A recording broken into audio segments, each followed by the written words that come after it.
स्वागत है आप सभी का आपके अपने YouTube channel rainbow science circuit पर। आज हम लोग क्लास 9th के फिजिक्स के दूसरे अध्याय बल तथा गति के नियम, force and laws of motion की चर्चा करने जा रहे हैं। और जैसा कि पिछले क्लास में आपने पढ़ा था इस चैप्टर में तो हम लोग बल की परिभाषा, फिर बल के अवधारणाओं को जाना, संतुलित बल और संतुलित बल को भी पढ़े, साथ में आपने परिणामी बल को भी पढ़ा। और उसके साथ साथ पिछले क्लास में जड़त्व के बारे में चर्चा हुई थी। और जड़त्व दो प्रकार के होते हैं, गतिज जड़त्व और विराम जड़त्व, इस पर भी विस्तार से बात हुई थी। और कई रोचक महत्वपूर्ण उदाहरण के द्वारा हम लोग जड़त्व को समझने का प्रयास भी किए थे। आज के क्लास में हमने आपको कहा था कि जो हमारा चैप्टर है बल तथा गति के नियम, तो इसमें बल एक अलग पार्ट है और गति के नियम एक अलग पार्ट है। वैसे तो गति के बारे में आप पहले चैप्टर में पढ़ चुके हैं फिजिक्स में। जो ये चैप्टर दूसरा चैप्टर है, इसमें गति के नियमों को जानना है, जो गति के सुप्रसिद्ध नियम है, गति के जो विश्वविख्यात नियम है, आज उसकी चर्चा करने जा रहे हैं।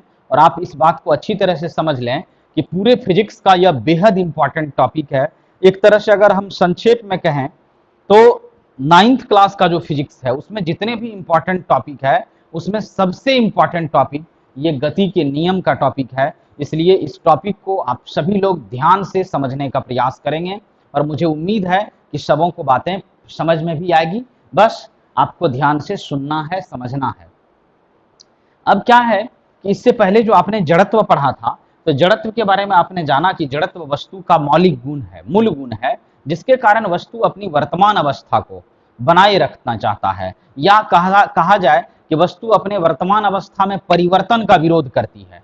परिवर्तन के विरोध का अर्थ यह हो गया कि अगर कोई वस्तु गतिशील है तो वह गतिशील ही रहना चाहेगी, या कोई वस्तु विराम में है तो वह विराम में रहना चाहेगी। तो वस्तु के इसी गुण को कहा गया था जड़त्व, इनर्शिया। और आपने पढ़ा था कि जड़त्व दो प्रकार के, एक अस्थिर या विराम जड़त्व और दूसरा गतिज जड़त्व, inertia of motion and inertia of rest, दो तरह के जड़त्व की चर्चा हुई थी।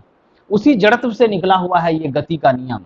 तो आइए देखते हैं गति के नियम के बारे में। यहाँ लिखा गया है, प्रसिद्ध अंग्रेज वैज्ञानिक सर आइजक न्यूटन ने बल एवं गति के संबंध में महान इटालियन वैज्ञानिक गैलीलियो गैलीली के द्वारा दिए गए विचारों को आगे बढ़ाया तथा गति के 3 मौलिक नियमों, फंडामेंटल लॉज, का प्रतिपादन किया। इन्हीं नियमों को न्यूटन के गति का नियम या गति के नियम कहते हैं, जो निम्नलिखित हैं। अब देखिए क्या हुआ, एक बहुत ही प्रसिद्ध वैज्ञानिक थे, इटली के रहने वाले थे, नाम था गैलीलियो गैलीली। आपने पढ़ा होगा जो दूरबीन होता है टेलीस्कोप, उस दूरबीन के आविष्कारक थे गैलीलियो। पूरा नाम था इनका गैलीलियो गैलीली। इन्होंने क्या किया, गति के संबंध में, बल और गति के संबंध में कई प्रयोग किए और उन प्रयोगों के आधार पर कुछ निष्कर्ष निकाला, लेकिन गति का नियम का प्रतिपादन नहीं कर पाया। आज हमारे साथ भी होता है, हम लोग भी कुछ काम है जो हमारे पूर्वज करके चले गए और कुछ कामों को जो आगे बढ़ाने का काम था उसको हम लोग बढ़ा रहे हैं, और हो सकता है आने वाली पीढ़ी में जो काम बच जाएगा उसको वो आने वाली पीढ़ी आगे बढ़ाएगी। तो कहने का मतलब गैलीलियो गैलीली ने क्या किया कि बल और गति के संबंध में कई प्रयोग किए, कई अध्ययन किए, और उस अध्ययन के आधार पर, उन्हीं अध्ययनों के आधार पर, उन्हीं विचारों को आगे बढ़ाते हुए अंग्रेज फिजिसिस्ट थे, अंग्रेज भौतिक विज्ञानी थे, जिनका नाम था क्या, सर आइजक न्यूटन।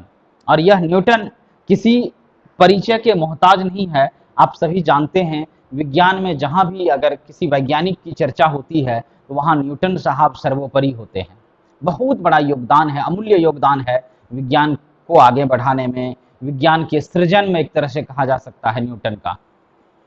तो सर आइजक न्यूटन क्या किया, जो गैलीलियो के द्वारा दिया गया विचार था उसको आगे बढ़ाया और उन्हीं विचारों को समाहित करते हुए, उन्हीं विचारों को अपने विचार में मिलाते हुए गति के संबंध में 3 मौलिक नियम दिए। मौलिक मतलब मूल नियम, जो हर एक वस्तु पर, हर एक तरह के गतियों पर लागू होती है, इसलिए इसको मौलिक नियम कहा जाता है, फंडामेंटल लॉ कहा गया है। जैसे आप संविधान में पढ़ते होंगे कि हमारे कुछ मौलिक अधिकार हैं, कि हर एक व्यक्ति का वो अधिकार होता है ठीक उसी तरह से ये मौलिक नियम दिया गया, 3 मौलिक नियम दिया गया, जिसको हम लोग न्यूटन के गति के नियम या सिर्फ गति के नियम भी कह सकते हैं। इसको न्यूटन्स लॉज ऑफ मोशन कह सकते हैं या लॉज ऑफ मोशन भी कहा जाता है। तो इस प्रकार से क्या होता है कि जो गति के नियम होते हैं इसकी संख्या कितनी है, 3 है। और कई बार ऑब्जेक्टिव क्वेश्चन में भी पूछा गया है कि गति के कितने नियम होते हैं। तो याद रखिएगा, न्यूटन के गति के नियम या सिर्फ गति के नियम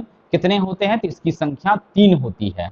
अब आगे बढ़ते हैं। आगे देखिए लिखा गया है कि कौन कौन सा तीनों नियम है। तो एकदम सीरियल में सब एडजस्ट है। न्यूटन के गति का प्रथम नियम, Newton first law of motion, Newton के गति का द्वितीय नियम, Newton second law of motion और न्यूटन के गति का तृतीय नियम, Newton third law of motion.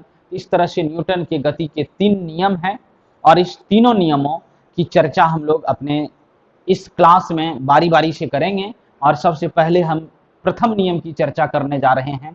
आपको ये तीनों नियम रटना नहीं है, स्वाभाविक सी बात है, एकदम नाम से ही क्लियर है कि गति का प्रथम नियम, गति का द्वितीय नियम और गति का तृतीय नियम, ये तीनों नियम क्रम में सजा हुआ है। तो हम लोग सबसे पहले न्यूटन के गति के प्रथम नियम की चर्चा करेंगे। और जो हमारा प्रथम नियम है उसको देखिए, यहाँ लिखा गया है कि प्रत्येक वस्तु अपनी अस्थिर अवस्था या सरल रेखा में एक समान गति की अवस्था में, प्रत्येक वस्तु अपनी अस्थिर अवस्था या सरल रेखा में एक समान गति की अवस्था में तब तक बनी रहती है जब तक कि उस पर कोई बाहरी और संतुलित बल कार्य नहीं करता है। इसे ही गति का प्रथम नियम या न्यूटन के गति का प्रथम नियम कहते हैं। पहले भी मैं कह चुका हूं आप सभी को कि गति का नियम कहिए या न्यूटन की गति का नियम कहिए, क्योंकि जो गति का नियम था उसका प्रतिपादन, उसकी खोज न्यूटन ने किया था, इसलिए इसको गति का नियम भी कह सकते हैं या न्यूटन के गति का नियम भी कह सकते हैं। तो न्यूटन के गति का जो प्रथम नियम था, जो फर्स्ट लॉ था, उसके बारे में क्या कहा गया है कि जितनी भी वस्तु है, संसार की जो भी वस्तु है, वह अपनी अस्थिर अवस्था, अस्थिर अवस्था का मतलब कि अगर कोई वस्तु अस्थिर है, विराम में है, तो वो अपनी अस्थिर अवस्था में या फिर सरल रेखा में एक समान गति की अवस्था में, जड़त्व के बारे में जो चर्चा हो रही थी, तो जड़त्व वही मौलिक गुण है कि वस्तु अपनी वर्तमान अवस्था को बनाए रखना चाहती है। अगर वस्तु अस्थिर है तो अस्थिर रहना चाहेगी और अगर वस्तु गति में है तो वह गतिशील रहना चाहेगी। तो वही कह रहा है यहाँ, प्रत्येक वस्तु अपनी अस्थिर अवस्था या सरल रेखा में एक समान गति की अवस्था में तब तक बनी रहती है। मतलब अपनी वर्तमान अवस्था में वस्तु तब तक बनी रहेगी जब तक कि उस पर कोई बाहरी असंतुलित बल कार्य नहीं करता है।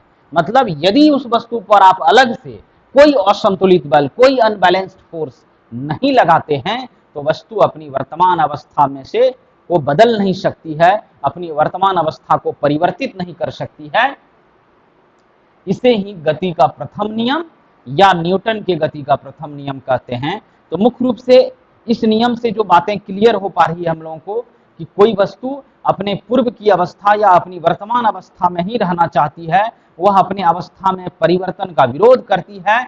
और अवस्था में परिवर्तन तब होगा या वस्तु के जो पूर्व की अवस्था है उसमें तब बदलाव हो सकता है जब उस पर कोई बाहर से असंतुलित बल लग जाएगा। आप इसको समझ सकते हैं कि एक गेंद या एक पत्थर का टुकड़ा किसी जगह पर, मान लीजिए कि टेबल पर रखा हुआ है, तो टेबल पर वह गेंद या पत्थर का टुकड़ा तब तक रखा रहेगा जब तक उस पर बाहर से कोई असंतुलित बल नहीं लग जाएगा। जैसे ही उस पर बाहर से कोई असंतुलित बल लगेगा तो उस गेंद या पत्थर का टुकड़ा जो है उसके स्थिति में, उसके स्वरूप में, उसके दिशा में, उसके गति में कुछ न कुछ तो परिवर्तन होगा।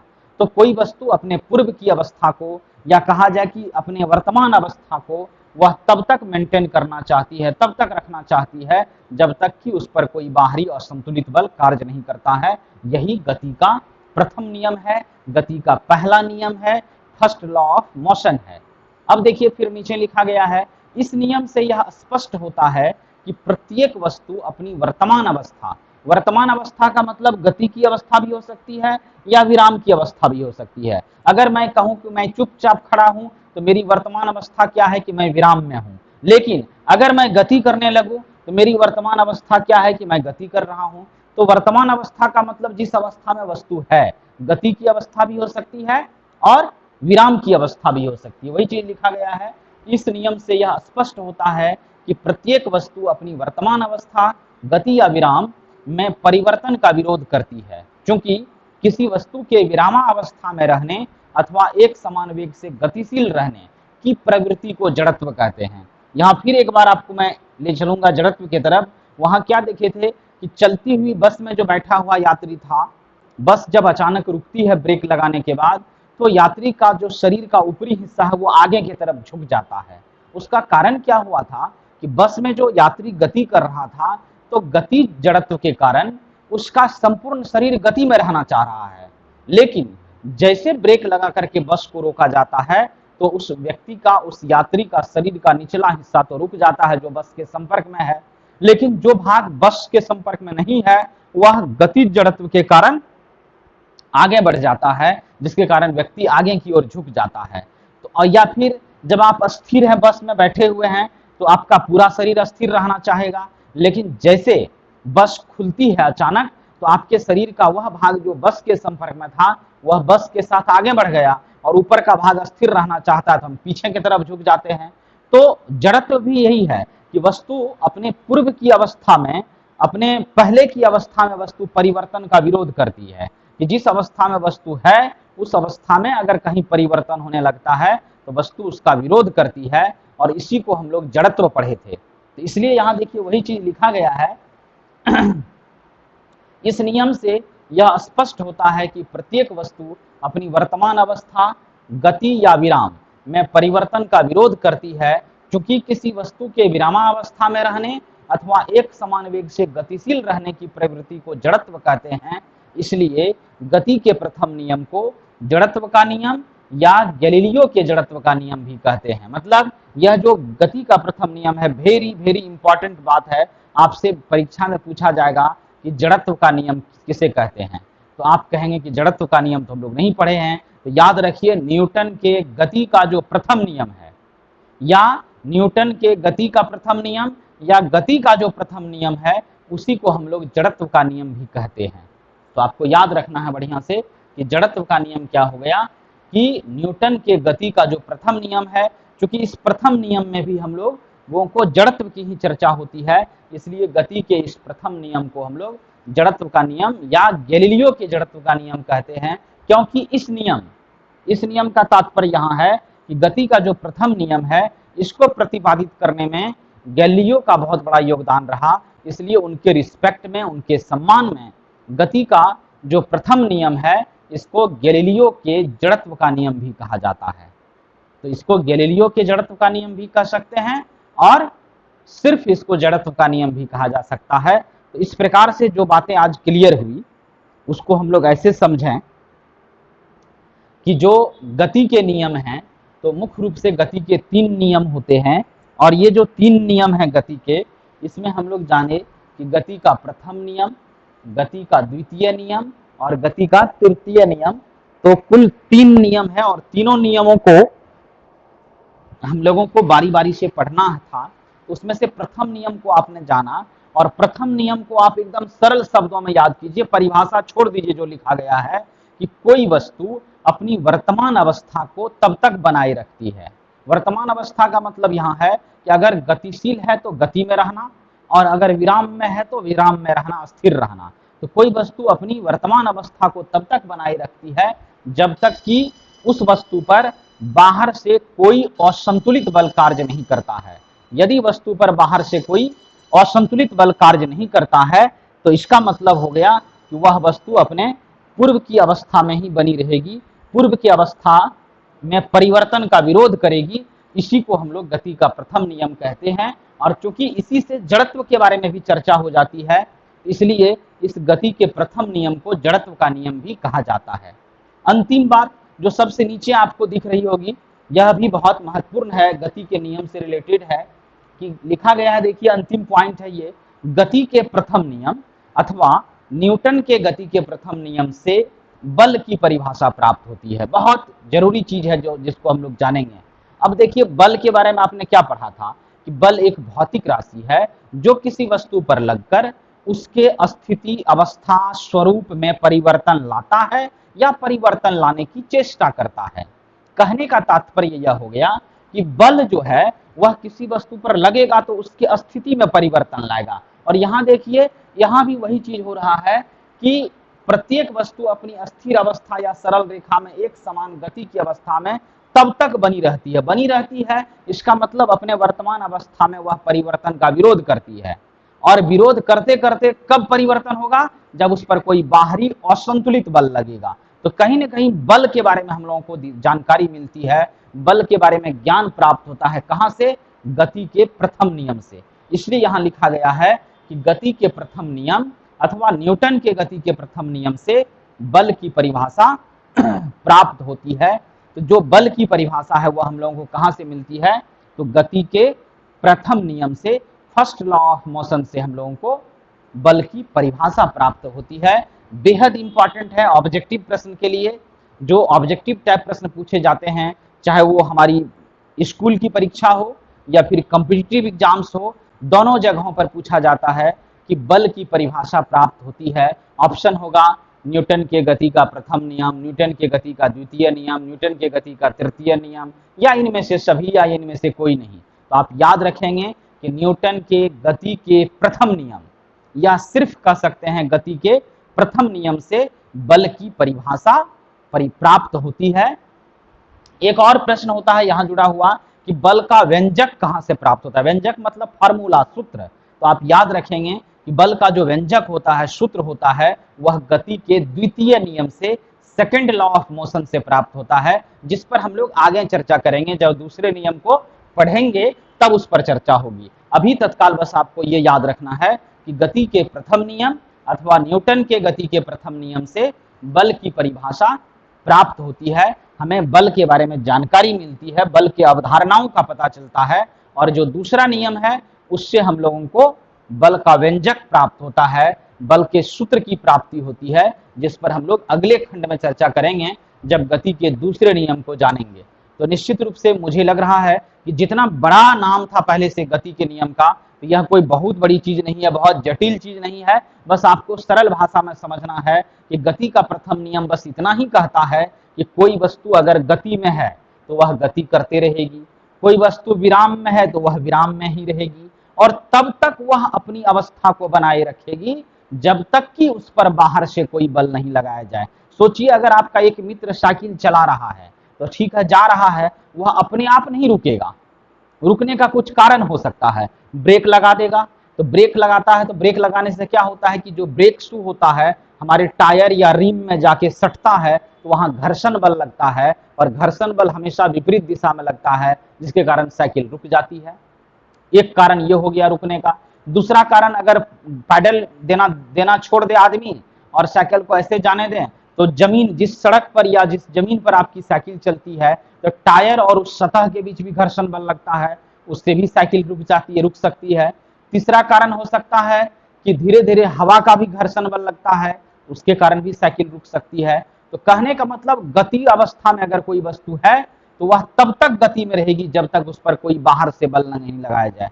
अब सोचिए कि अगर आपको किसी स्थान पर निर्वात में रख दिया जाए किसी वस्तु को गति करने के लिए, और उसको घर्षण रहित बना दिया जाए, मतलब ना उसमें घर्षण रहेगा, न तो सतह का घर्षण, न हवा का घर्षण, और तब अगर हम लोग किसी वस्तु को गति करने के लिए छोड़ देंगे तो वह वस्तु अनंत अनंत समय के लिए और अनंत अनंत दूरी के लिए गति करते रह जाएगी। लेकिन दैनिक जीवन में ऐसा संभव नहीं है। इसलिए हम लोग कह सकते हैं कि जो वस्तु होती है वह अपने वर्तमान अवस्था मतलब गति की अवस्था हो सकती है या विराम की अवस्था हो सकती है, इस दोनों अवस्था में कोई वस्तु तब तक बनी रहती है जब तक कि उस पर बाहर से कोई असंतुलित बल, बाहर से कोई अनबैलेंस्ड फोर्स नहीं लगाया जाता है, तब तक वस्तु अपने पूर्व की अवस्था में ही बनी रहती है। इसी को गति का प्रथम नियम या न्यूटन के गति का प्रथम नियम कहते हैं।